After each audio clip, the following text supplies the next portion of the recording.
Hi there, welcome once again to the Dukascopy TV studio. I'm Ben Jones. Alongside me is Marc Lecoanet to discuss some of the problems facing the shipping industry. Marc, thank you very much for coming in today. Thank you for inviting me. Not a problem. Now, if we can begin by talking about your organisation, Riverlake Group, can you give us a bit of background for the company and where your specialities lie? We historically started in 1995 and we provide services to the shipping logistic. Initially, we started with ship brokerage, a broker being the intermediary between a ship owner who's got the vessel and the charterer who has a cargo. Then we have developed and went into other services, which are terminal constructions and jetty constructions. Always as a service provider, we will advise people how to build a terminal, and we will go through the project and deliver usually a turnkey project. We've developed then into commercial management of vessels. We manage vessels for third-party people.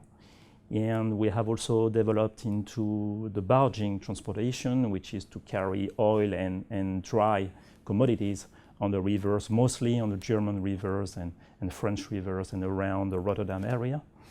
And then we have gone into the legal side, where we control a legal entity consisting of lawyers specialized in shipping and trading, because the business is more and more regulated, and we thought it was interesting to go into this. So we only act as service providers related to the shipping industry.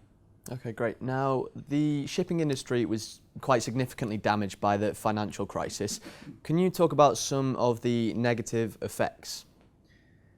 We have to keep in mind that the shipping industry is totally distressed. There are many bankruptcies. Ship owners are in massive troubles. I'm sure everybody can read that in the newspapers. The origin is not the financial crisis. The financial crisis was really the cherry on the cake. The main issue, or let's say the beginning of this crisis, started is a bit paradoxal after the Erika and Prestige accident. At that time, there was decisions taken to phase out the famous single hull vessels and to go for double hull vessels. There were not many double hull vessels at that time, so that was the first point to take into consideration in what I'm explaining now. The second point is that the Russians started to export their volumes via their own port. There was not enough. They have decided to build ports, particularly in the north around St. Petersburg, which is an icy place. At that time, the weather conditions during the winters at the beginning of the year 2000, after the Erika and Prestige accident, were absolutely terrible. So we have had two causes for the freight rates to go up, which is not enough double hull, and also not enough vessels able to go into these places which were full of ice during the winter. So the prices went up, but dramatically up, something which was never seen before, with incredible returns for the ship owners. Everybody decided to build ships. And what we have to understand is that the shipping industry is supposed to be very conventional. It's full of institutions. It's institutions who run the business, not speculation. We have started to see speculators coming in because of the returns that the vessels were producing. And everybody started to build ships, and we had no more the feet on the ground, in the sense that instead of being a conventional ship owner, building one vessel, two vessels, family companies, people started to build 15, 20 vessels. So we have had a massive order book, absolutely massive order book.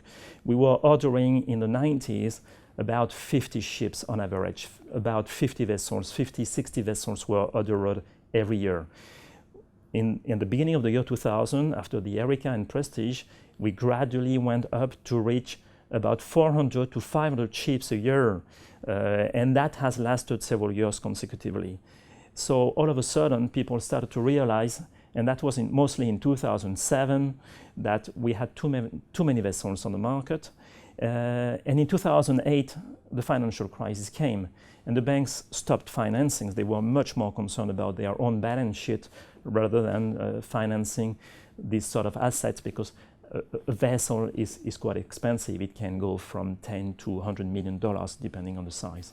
Now, when most people think of oil polluting the sea, they think of the BP disaster and ruptured oil pipelines. But what pollution risk is there when transporting the oil? When you are involved in the oil transportation, every day you think about the accident. What has happened, and concerning the Erika, what has happened concerning the Prestige, which is even more tragic, particularly in the way it was handled. No one can accept that, no one can tolerate that. This said, we are carrying every day a very dangerous commodity.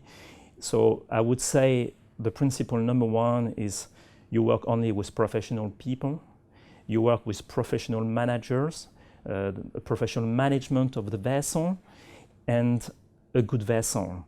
Because it's a small world, it's a village, we all know each other, we all know the vessel. Somebody who's going to say that he didn't know, it's sometimes hard to believe, because if you are a professional, you can identify what we have called the dustbins and so on. And this is, I would say the key point is to work with professional people, keeping in mind that very often the commercial management of the vessel is sometimes more important than the vessel itself. Okay, and also in the news and media quite frequently is the modern wave of piracy. Has your firm encountered any problems, and would you say the situation is improving or worsening? Well, we have faced several times piracy, and it has been going on now for 5-6 years. The media have started to talk quite a lot about it, particularly following the Saudi vessel, which was hijacked. So we have encountered several times piracy. It has happened to us several times on the vessels that we manage, which is obviously absolutely tragic. You have two types of piracies. You have the famous piracy, which is east of Africa, which we call the Somali piracy, though it's not exclusively Somalia, of course not. This is a piracy which consists in going on board, hijacking the vessel, and ask for a ransom. That's the piracy, which is now under control for two reasons. Because of the military measures that have been taken, and with the implication of NATO and so on, the governments have been involved, seriously involved. And also you can have armed guards on board.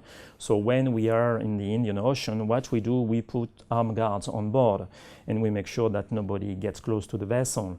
So that's what everybody does, and that works extremely well, and you haven't seen any piracy. You have had attempts, but no success in piracy over the last 2 years. Now the piracy in East Africa has switched from East to West Africa. You have also a bit of piracy in South America. You have piracy in the Malaysian Straits around Indonesia, Malaysia, but you have a very substantial piracy in West Africa, which is much more violent. That's a big difference. They kill people, which was not the case in East Africa. It's a different type of piracy.